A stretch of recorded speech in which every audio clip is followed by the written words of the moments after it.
Going to war unarmed was just one of the reasons that made the role of merchant marine the riskiest job of World War II.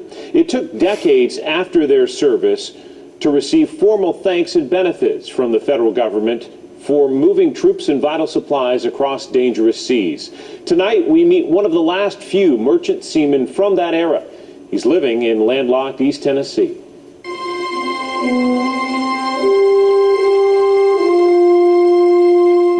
Knew he was a hero, but didn't know he was a merchant marine hero. What did you say, just 2%? East Tennessee native Robert Sharp was among that 2% of the entire military operation in the World War II era who served as a merchant marine.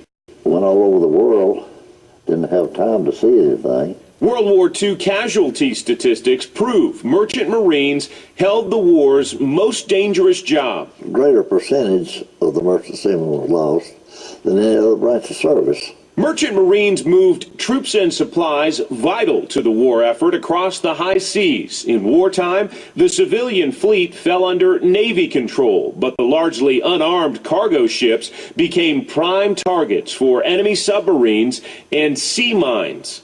They'd break loose and be afloating. But they could take you down. Yes, indeed.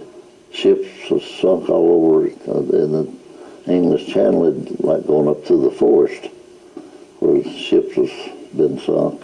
Because he was never recognized, never got an honorable discharge, didn't have a DD Form 214. Kevin Walden helps military veterans get the recognition and benefits they are due. About 18 months ago, the Campbell County Veteran Service Officer started looking into the case of Robert Sharp. And I saw pictures of him in uniform. That threw the first flag up for me. Sharp signed on as a merchant seaman just days after the end of the war in 1945. But because he took on post-war dangers to keep troops supplied during at least a half a dozen trips across the Atlantic, Sharp's service qualified him as a veteran. It was a big surprise and something I didn't feel like I deserved. But Walden, an Air Force veteran, says this recognition was long overdue, and last month he honored Sharp with a public ceremony. It was pretty exciting because after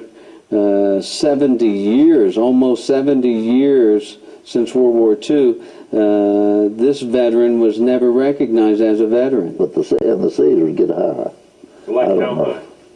Go over the top of the ship. Robert Sharp grew up in landlocked East Tennessee, found inspiration from a brother in the Navy to explore the high seas, and now officially a veteran, 7 decades after his service.